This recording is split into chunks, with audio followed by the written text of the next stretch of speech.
This session is entitled Domestic Revenue, Mobilisation, International Public Finance and the SDGs. And I guess the sting in the tail is all good things go together, ? So I think what we're being asked to do is to kind of problematise that sentence a little bit and maybe unpick it particularly from the perspective of the contribution of domestic revenue mobilisation to the larger challenge of financing for development, which of course is the theme for these 2 days. And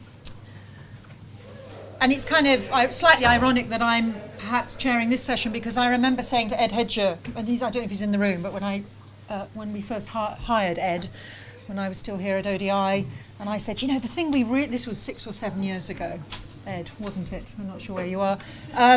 I said, the thing Kate really needs to be focusing on now, the big issue, is really domestic revenues, taxation. We need to be a first mover. Well, I think Ed will admit Kate didn't end up being a first mover, but we're on the issue now, and that's great, and we're catching up fast. And I think there he is, he's just come in the room. I told the story, Ed. And he said to me sheepishly in lunch, sorry, but we finally made it. We're now focusing on this issue. So I'm delighted. Just to say a few things before I introduce the panel and then get started.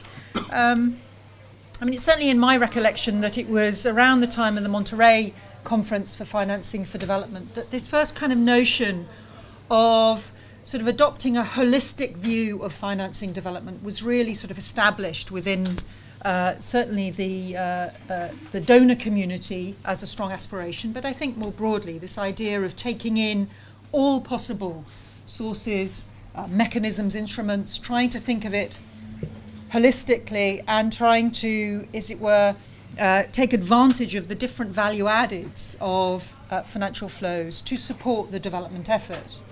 And I suppose if we fast forward to today, this is very much the sentiment that's being discussed behind the Financing for Development conference that will happen next year. It's very much, as Liz Ditchburn suggested, at the heart of the report that's come out of the Incomprehensible Committee on Development Finance. And it's also, I think, very much been a sort of a theme in the implementation phase of the MDGs about how to pool, how to get the best out of the whole financing effort.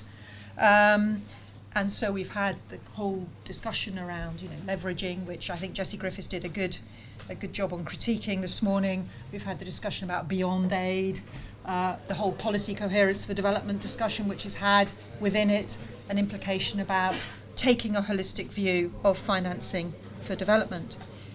But I suppose what we're going to try and do a little bit here in this session is to ask very particularly about one of those many sources of financing, which is actually domestic revenue, domestically generated revenues, and what role does it play and can it play in this whole bundle of potential sources of financing, and what does it mean in practice, if you like, to take a more holistic view of financing options for development. And I've got sort of 3 questions in my mind that I think hopefully motivate what we're going to try and discuss here this afternoon. I have to take my glasses off to see my own writing. The first is actually pulling on a point that I think Romilly's made a couple of times this morning, is that not all financial flows are equal. If we assume for a moment that that is correct, that not all financing is equal, then how does domestic public finance, domestically generated revenues, differ from international public finance in the way that they can finance development outcomes and development progress? I'm thinking here about potential distributional effects, governance effects. There's a whole cluster of effects that have to do with the way you raise domestic revenues that are actually significantly different from the impact, particularly of international public finance and also private flows. How does that make a difference to the whole enterprise of financing development? How does it address the question that Simon raised earlier about absorptive capacity?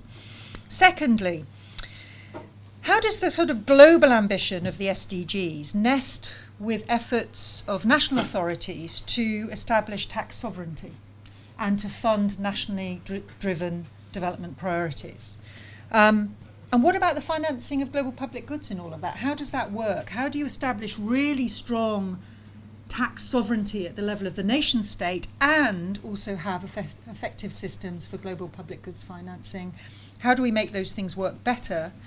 And what does that mean, if you like, for the delivery around the SDGs? And thirdly, how effective is international public finance in helping to build the basis for successful domestic revenue mobilisation?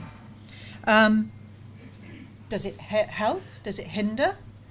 Does it add? Does it undermine? And are we somewhat overstating the prospects for particularly ODI in helping to establish systems that generate domestic revenue sustainably and drive progress? So those are sort of three really big questions. I'm hoping that the excellent panel will help bring them down to size and problematise them and also get practical about them.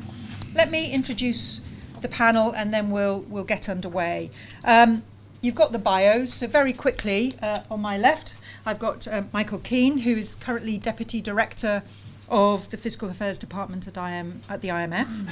On my right, Oliver Morrissey, who's a Professor of Development Economics at the University of Nottingham.